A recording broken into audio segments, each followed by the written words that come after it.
welcome. My name is Rachel Cronin. I'm the Assistant Director for the Center on Disability and Community Inclusion here at UVM. And today I'm going to be talking with Persephone Ringgenberg. Hi, Persephone, do you want to introduce yourself for the podcast? You just introduced me, so. Tell us a little bit about yourself. Hi, I'm Persephone. I don't really know what to say to introduce myself, so. Okay. We had you on the podcast today, Persephone, because we're talking to people in the community who are self-advocates. Do you consider yourself to be a self-advocate? A freelance self-advocate, yeah. Tell me more about that. Freelance, what does that mean? I'm not tied down with any organization. Sure. And what are your kind of hobbies and interests, or like what brought you to the field of self-advocacy? That's a good question. Yeah.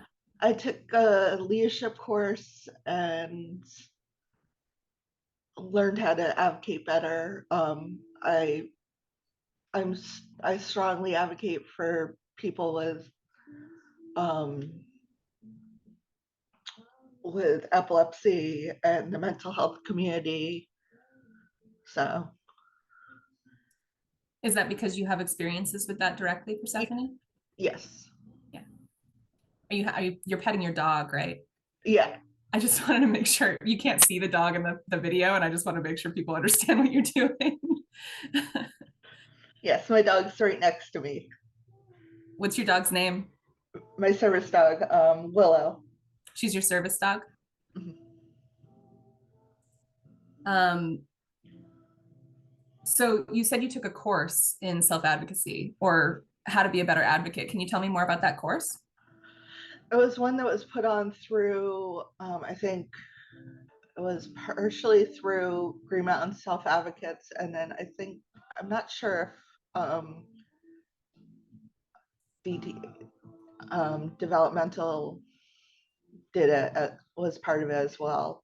I think Family Network was part of it. The Vermont Family Network? Yeah, I think they were. So. What do you think are the skill sets, or what kinds of things do you need to have to be a good self-advocate? I think know yourself and know what you're advocating for. Case in point, I worked with McLean Hospital on their and the stigma for mental health.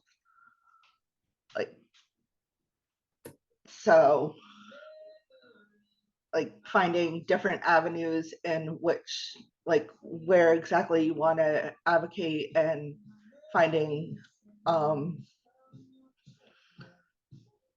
partners to work with. Tell me more about your work with McLean Hospital. What was that for? What did you do? They did pictures and descriptions in Boston, and then they they were looking for other ones, and I think it might still be up here in at the Burlington International Airport, but they took picture and they got a description of like my mental health and like quotes from me. But it was an installation with pictures and like quotes, and then you could scan and read somebody's story. Oh. And like there was like what they even had some famous people like Howie Mandel and his OCD. Mm-hmm. So that's interesting. So you're a little bit of a local celebrity at the Burlington Airport. Yeah. So one of our trainers, she didn't realize, she was like, how did I not know you were this cool? And she sends me the picture of the thing from a client. I'm like, yeah, I'm that cool. Can you tell me more about what the picture or the story was that was associated with it? Well, the picture was me at Scout and Company, because I used to hang out up there, and they were generous enough to let us do a photo shoot up there, and it was the first and only time I've had a professional photo shoot. And It was actually, they interviewed me when I was in the middle of a manic episode, coming out of a manic episode. So I had to, like, they sent me a piece and I was like, nope, that's not what I wanted. So we rewrote the piece so that it came out the way I wanted it to. Because my main quote is like, I feel like I fall between the cracks, like I'm one foot in and 1 foot out. Like I'm partially in the medical. I don't fit in one area or the other because I feel like I'm higher functioning than other people with the developmental, and I fall through the cracks with the mental health. So you're drawing attention to those issues maybe in our more with the mental health, yeah, that falling through the cracks with that. yeah. Which I'm a very strong advocate for mental health, and I find for myself that I'm more compassionate when I'm having a mental health crisis towards people with mental health. And not to say that I'm not compassionate to them when I'm not, but I'm more like open to being caring um and just caring in general than I am when I'm not, when I'm just like another person struggling. So I think it's definitely true that it can be easier to have empathy for people when you've gone through similar struggles as them, right? yeah, And sharing your story helps people who haven't gone through those struggles maybe have more empathy because they can learn more about what that experience is like. So I know that you said that was your first experience with a professional photo shoot, but I know that we have some art hanging at CDCI. yeah, that wasn't my professional photography. That was somebody that was my mentor when I first moved up here and was in Succeed. So, Oh, but yeah, I the past two inclusive arts exhibits or exhibitions I've been in. The first one I had a photo in, and the second one, the first one was a new, I had a photo in, and the second one was mask. I had a abstract painting in, and I'm applying for the for it's their fifth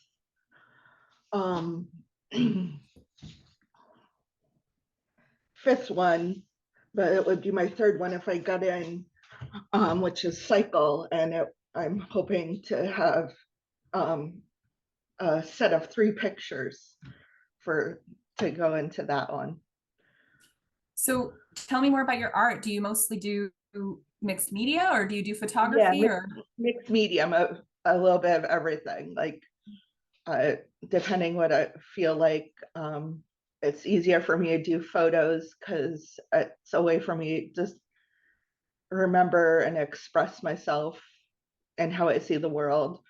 I haven't painted since I think 2020 or 21, maybe, because of the beast I have here. I just haven't had the time. She takes up all my time. Willow, you So mean? yeah. Oh, her nickname is Beast or Wildebeest. So That's great. I think I've met Willow because I think you came into the hall when I was there with Willow. yeah. She seems very sweet. Oh yes. Well, she can be sassy. She's very sassy. So you're hoping to have a display in the next Inclusive Arts Gallery exhibition. Yes. Cool. And you said it was called Cycle, their next? Yep. Do you know what the theme is or what that means? Oh, that is the theme. That's the title of it, is cycle. So that's the theme of, so whatever people in interpret it to mean. Cool. How are you? So, And do you know how you're interpreting that yet? oh yeah, I'm doing it physics.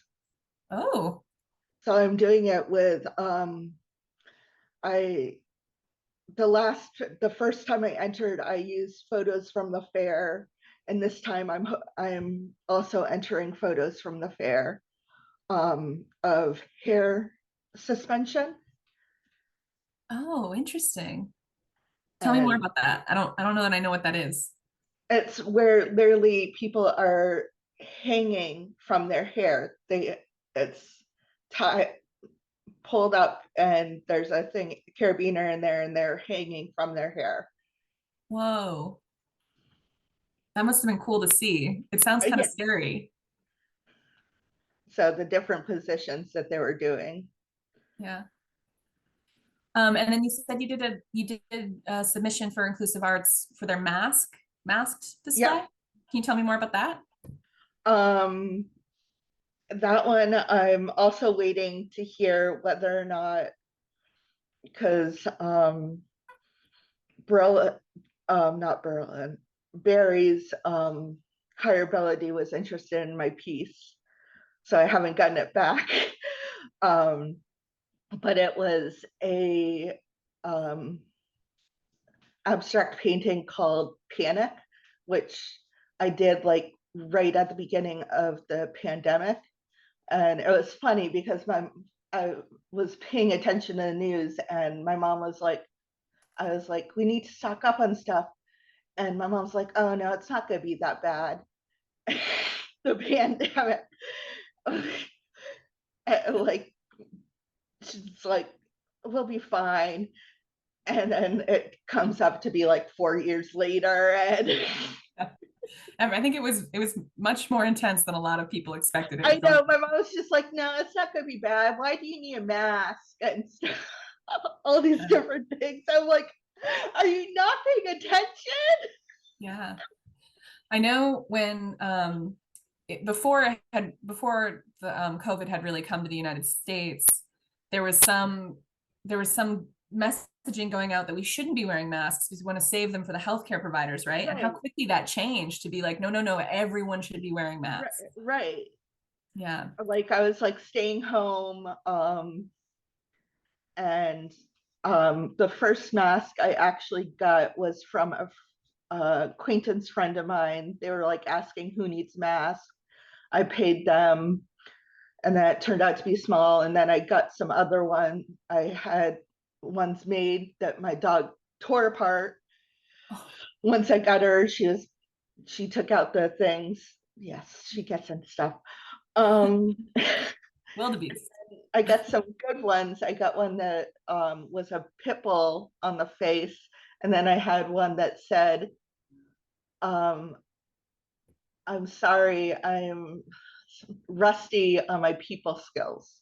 I think we all got a little rusty on our people skills over the Well, past couple I of thought it was just perfect for me because I'm rusty on people skills, anyways.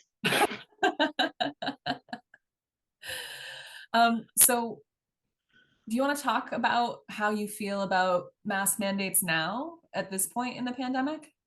I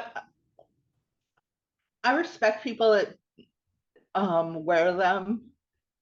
Um, I just get annoyed with people that are like coughing and hacking on the bus and just not covering their mouths. Yeah. Yeah, I know that there was some thought that maybe this would be kind of a culture shift where people would, if they were feeling sick or had a cold, but it wasn't that bad, they would, if they had to leave their house, they would put a mask on. Like that Right, makes sense. right. Especially since I have family that have autoimmune disease, Mhm. so like they have to wear a mask. Right. And so the painting you did for Inclusive Arts that was called Panic, I was trying to find it because I wanted to see a picture of it while you were talking, but I can't find it on there. Um, I see the exhibition, but I don't know how to find your specific piece. Hold on, Okay. I can show you. Oh, right. Okay. I do see that on the website. It just didn't label it as yours. I like Yeah, that. that's mine.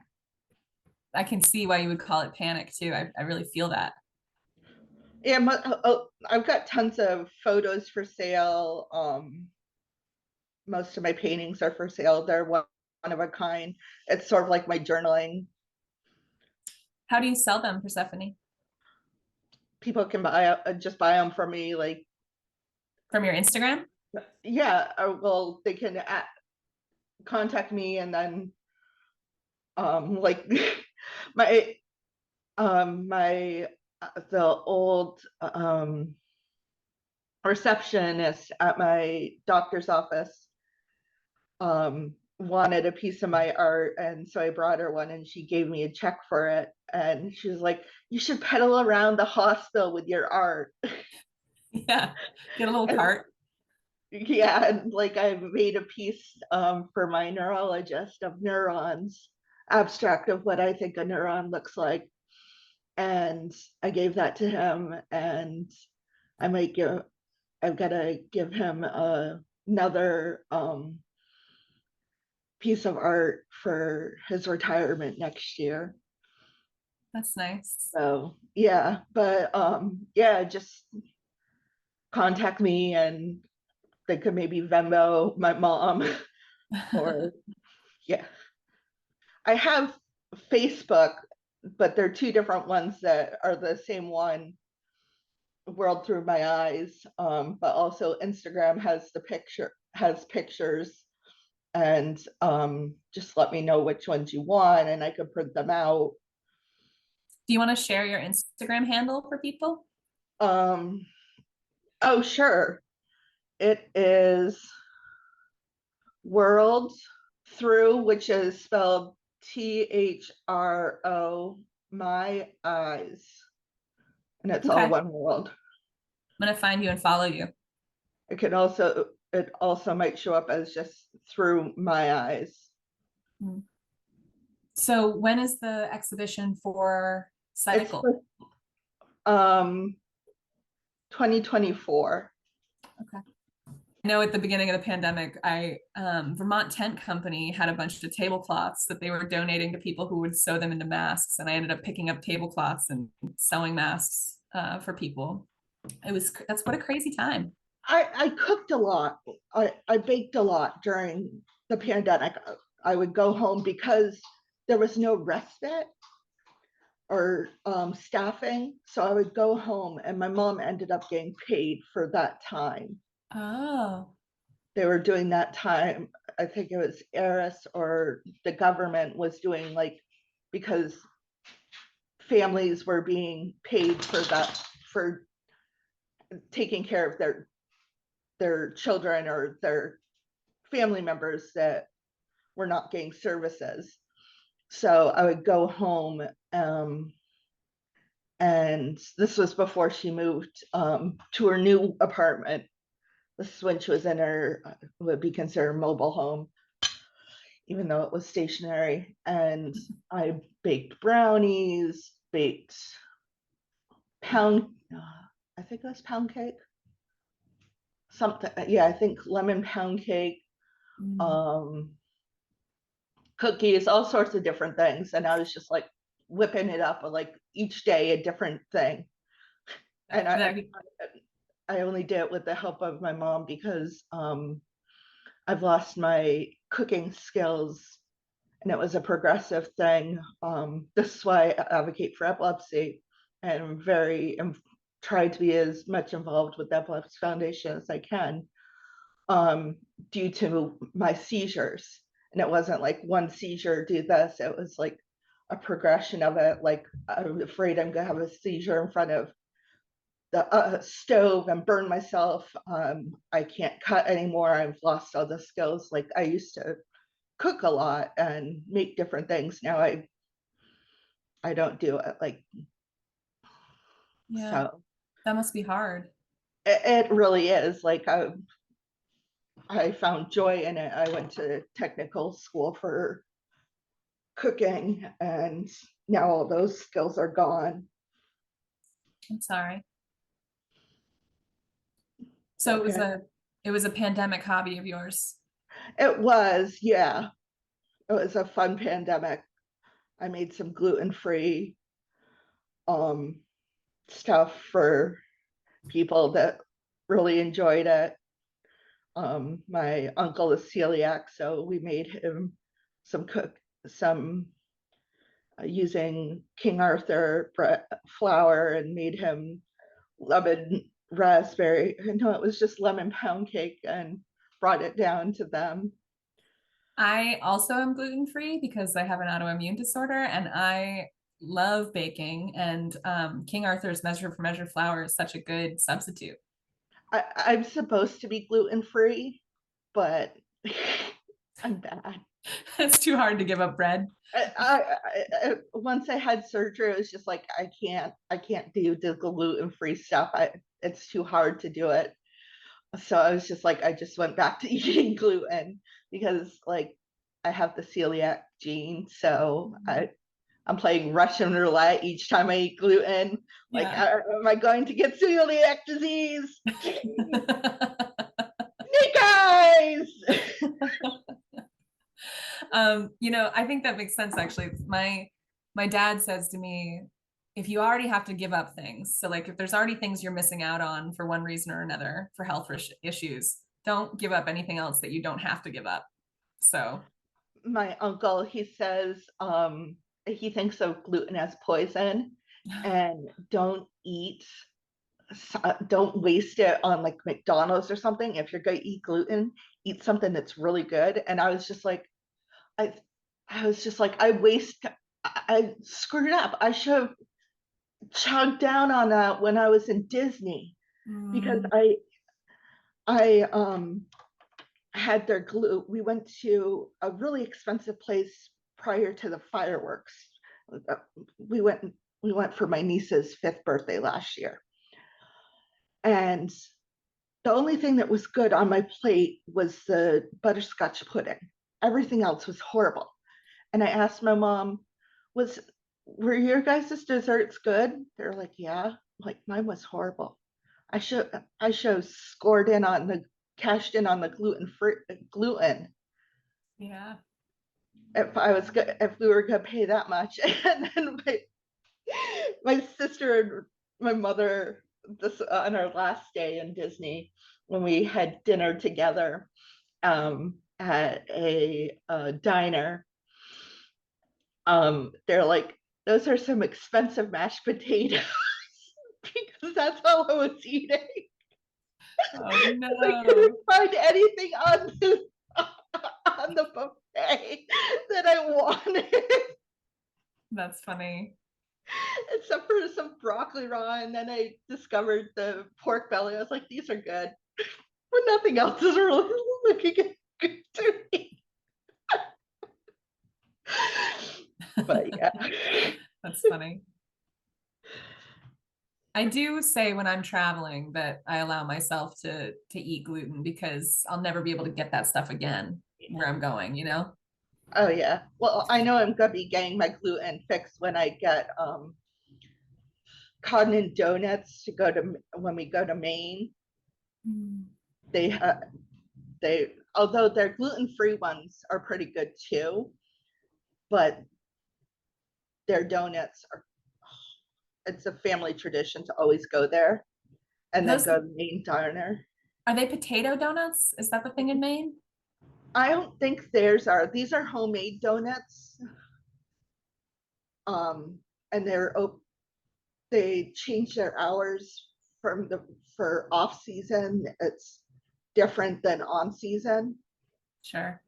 but they're open like at 6 a.m. to 2 p.m. Wow. Sounds good. When are you going to Maine? Next month. Uh, not not next week, but the following week. So, That's exciting. and then get to have clam chowder You're a big clam chowder fan? from Maine Diner. Yes, I could eat the whole thing by myself. I've never been there. Oh my god, I love it. Um, we have a meeting this week, I think, for the Community Advisory Council, but you Yeah. won't go. No, because I have staff in the morning, and then I have staff right after that. So Busy day. yes, busy day. What do you mean when you say you have staff? What do you do? Um, I have community support staff, so like I go out in the community. What are you going to be Um, doing today, this week? well, today I have, I'm supposed to have 15 hours, but we haven't found anyone to fill them. So it's sort of like I have a sub staff, and then I have one that I have for 4 hours a week. So 2 hours today and 2 hours tomorrow. And was that just like totally gone during the pandemic? You didn't have that Mhm. support at all? Yep. And have you found post-pandemic? I mean, we're not post-pandemic. It's still hard. Like they still haven't been able to fill the position. I have a friend that um, will get paid to hang out with me because they know like they can do as many hours, but they also have work and a family um, to do time with me because I'm not getting my hours, and that there were so many. It's like a backlog of hours that I have. And I that's think I just, have. there's just a real staff shortage. Is that what that Oh, is? oh yeah. There's a meeting my mom has been going to um, with Jen Garabedian, who I love Jen Garabedian. She's one of my sister's best friends, and she's known me since I was a little kid. Um, and she's working with people and to try to figure out the staff shortages. Mm. Do you feel like there's some like light at the end of the tunnel for that? I Or have no idea because they just even the staff like I have one good staff I had to let go once another staff because they were not helpful, and then um this one it's sort of like they sort of put me with people like in the afternoon, even though afternoon's not the best time for me. So it's challenging. yeah. Do you feel like that's unique in Vermont, or do you think that's a problem everywhere? Well, that's the thing is I was also I put things on my Facebook like there was in one state they're like um they're wanting there's such a backlog of care for individuals that the state is like at its max of people that they can take in. I see. And so like other people are like, well, what about us? And like the most, and then their parents are having to take care of the children um with severe disabilities. And then there was one where it was lucky enough that one child, I think they're adult, but I'm calling them a child because they're a child to me. I'm almost 40, so everyone's a child.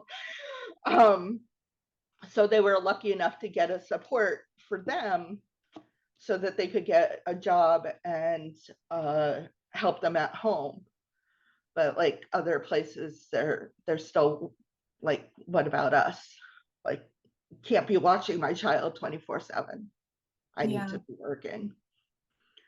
So it's just like, yeah. Do you think that that's part of your self-advocacy right now, is to try and help people understand that kind of Well, shortage that's going I've on? tried, like, my advocacy is like, I tried to have a meeting with um, our old lieutenant governor, and he compared um, mental health, like putting funding into mental health, either that or clean water, or water to do I want clean water, or his analogies just like two different things that had nothing to do with each other. And it was just like talking to a brick wall. Like, I'm asking for funds here to help people with, uh, that are we're slipping through cracks. There's not enough support. There's support for people with addictions that have mental health, but not somebody that just has mental health and mental health crisis. There's no place for them to go. My mom was with me right there when I was vocalizing this, and she's like, really? Yeah, that's hard. Like, really? There needs to be more. There's not enough funding for people to support us.